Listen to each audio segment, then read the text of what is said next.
দীর্ঘদিন ক্যান্সারের সাথে লড়ে না ফেরার দেশে চলে গেলেন সঙ্গীত শিল্পী হাসান আবিদুর রেজা জুয়েল। মঙ্গলবার বাদ আসর গুলশান আজাদ মসজিদের জানাজা শেষে তার মরদেহ বনানী কবরস্থানে দাফন করা হয়। শিল্পী জুয়েলের জানাজায় অংশ নিতে এসেছিলেন তার দীর্ঘদিনের সহকর্মীরা। তারা বলছেন, এই মৃত্যু দেশের সংস্কৃতি অঙ্গনের জন্য অপূরণীয় ক্ষতি। নতুন প্রজন্মের শিল্পীদের কাছে তিনি ছিলেন অনুপ্রেরণার উৎস।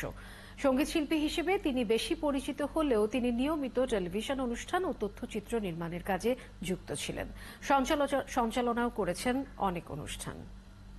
জুয়েলের সাথে আমার প্রায় ৬-৭ বছর আমরা একসাথে কাজ করেছি। অসম্ভব ভদ্র একটা ছেলে, বিনয়ী। ও যে মাপের শিল্পী ছিল, সেই জায়গা থেকে আমি বলবো অসম্ভব বিনয়ী একটা ছেলে ছিল। গানের জন্য গান অন্তঃপ্রাণ ছিল এবং সে একাধারে খুব ভালো ক্যামেরাম্যান ছিল। ওনার স্নেহ পায়নি এরকম মানুষ মনে হয় ইন্ডাস্ট্রিতে খুব কম আছে।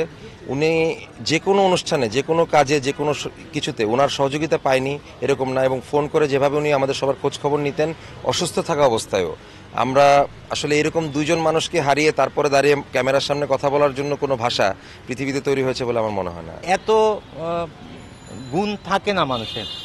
জুয়েলের ডিরেকশন দেওয়া, তারপরে উপস্থাপনা, সে এত ভালো একটা প্রোগ্রামকে কন্ডাক্ট করতে পারতো, মানে চিন্তার বাইরে।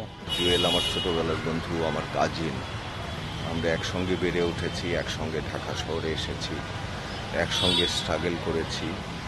তো সেই রকম একটা মানুষ, হ্যাঁ, মানে ও 13 বছর যাবৎ ফাইট করছিল ক্যান্সারের সাথে, কিন্তু তারপরও কোথায় গিয়ে যেন মেনে নেওয়া সম্ভব হচ্ছে না।